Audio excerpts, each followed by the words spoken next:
Hello दोस्तों, स्वागत है आपका आज की एक न्यू वीडियो के साथ। उम्मीद करता हूँ आप सब अच्छे होंगे। तो फ्रेंड्स, जनरली एक सबके माइंड में एक मिथ चल रहा है कि उम्र कैद कितनी होती है। उम्र कैद में 14 साल, 20 साल, 30 साल की सज़ा क्यों होती है, उम्र भर की क्यों नहीं होती। तो कई लोगों को लगता है कि उम्र कैद का मतलब एक फिक्स पीरियड की कैद होती है, जैसे कि 14 साल हो गया, 20 साल हो गया।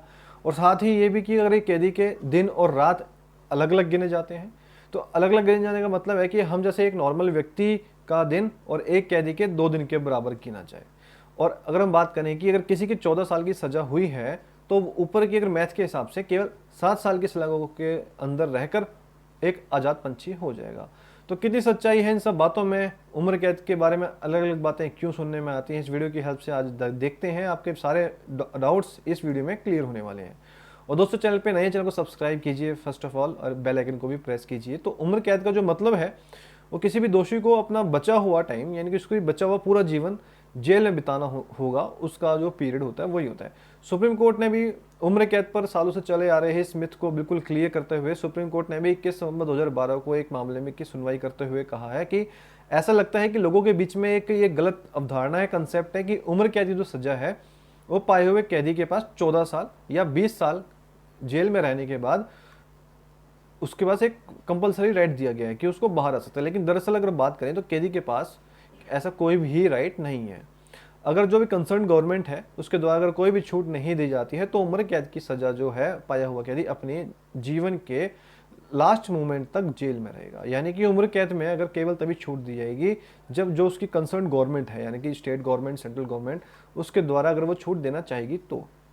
हालांकि सुप्रीम कोर्ट ने भी बिल्कुल क्लियर कर दिया है कि अगर यदि जो भी कंसर्न गवर्नमेंट है उसके द्वारा उम्र कैदी को कोई भी राहत दी भी जाती है, तो भी दोषी को कम से कम 14 साल तो जेल में बिताने ही होंगे। और ऊपर की अगर सारी बातें हम देखें तो इससे ये बिल्कुल क्लियर होता है कि 14 साल लोअर लिमिट है, ठीक है, अपर लिमिट नहीं है। और यानी कि अगर कितना भी माफ़ी वगैरह मिले, लेकिन उम्र कैद के मामले में कम से कम 14 साल तो बिताने ही पड़ेंगे। और ये 14 साल ऐसे नहीं गिनेंगे कि दिन और रात को अलग करके काउंट करके दोषी 7 साल में ही बाहर है, ऐसा बिल्कुल नहीं होता है। और जहाँ पर भी यहाँ पे हमारा संबंधित सरकार से कहने का मतलब है या कंसर्न गवर्नमेंट का, तो उसमें किसी भी राज्य के, स्टेट के, वहाँ के राज्यपाल या राष्ट्रपति से अगर भी बदल सकते हैं, यानी कि वहाँ से भी उनको रिलीफ मिल सकता है।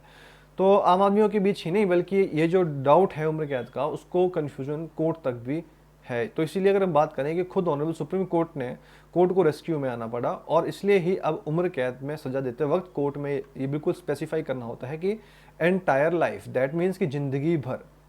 तो इसमें कन्फ्यूजन क्या था कि ये था कि उम्र कैद का मतलब 20 साल की कैद, और साथ ही अगर नॉर्मली बात करें कि एक दिन जेल में 2 दिन काउंट होते हैं। ये वाला कंसेप्ट का आधार भी बेसिकली गुड टाइम, या हिंदी में कहेंगे अच्छे दिन के चलते होने की ही एक पॉसिबिलिटी है।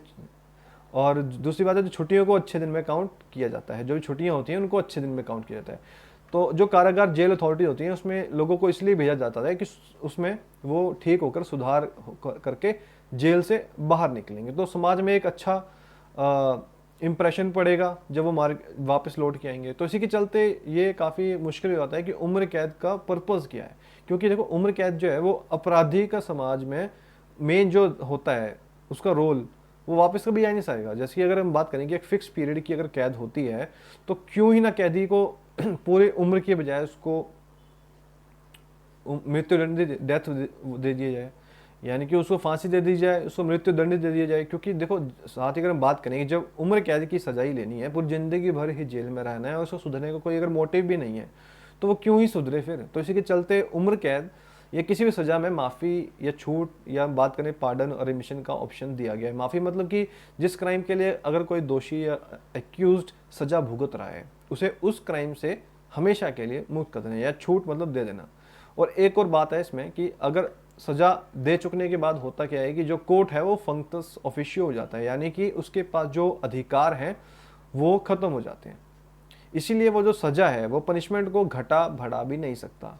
और हम बात करें कि पार्डन और रेमिशन भी नहीं दे सकती, यानी कि कोर्ट जो है एक बार ऑर्डर पास करने के बाद फंक्टस ऑफिशियो हो जाता है, यानी कि अब उसके राइट्स खत्म हो गए, और अब वो सजा का मतलब जो पनिशमेंट दी गई है किसी भी एक्यूज्ड को, उसको ज़्यादा और कम अपने उस पर नहीं कर सकती। तो दोस्तों, ये था जनरली एक कंसेप्ट, आपसे सोचा कि शेयर किया जाए कि उम्र कैद के बारे में जो लोगों के माइंड में मिथ होता है कि वो कैसे डेज काउंट किए जा सकते हैं, उम्र कैद का मतलब क्या होता है, तो उम्र कैद का जनरली मतलब यही होता है कि जो भी उसकी लाइफ की बची हुई ज़िंदगी है वो उसको जेल में काटनी पड़ेगी। बशर्ते ये है कि जो वहाँ की कंसर्न गवर्नमेंट है उस पर अगर कोई रिलीफ या उस पर बढ़ते कंडक्ट को देखते हुए, अदरवाइज मिनिमम 14 साल तो जेल में काटना ही पड़ेगा। तो दोस्तों मिलते हैं आपको जल्दी एक न्यू ब्लॉग के साथ। उम्मीद करता हूँ आपकी वीडियो पसंद आई होगी। चैनल पर नए हैं तो चैनल को सब्सक्राइब कीजिए और वीडियो को लाइक और शेयर कीजिए। मिलते हैं जल्दी आपको एक न्यू इंटरेस्टिंग टॉपिक के साथ। Thanks for watching this vlog.